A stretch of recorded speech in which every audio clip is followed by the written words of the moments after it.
नमस्कार मित्रांनो, मी तेजस राऊत. माझे व मी आज एक गाणं गाणार आहोत. आवडल्यास नक्की लाईक, कमेंट, नक्की सबस्क्राईब, नक्की शेअर करा.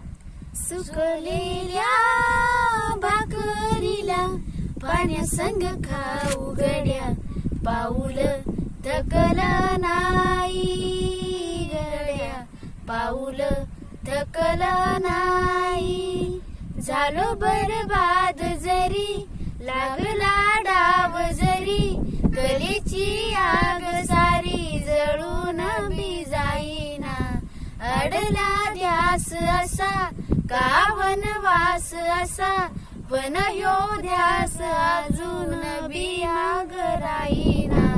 फिरला त्यो वासागर फिरला नाही गड्या, पाऊल थकला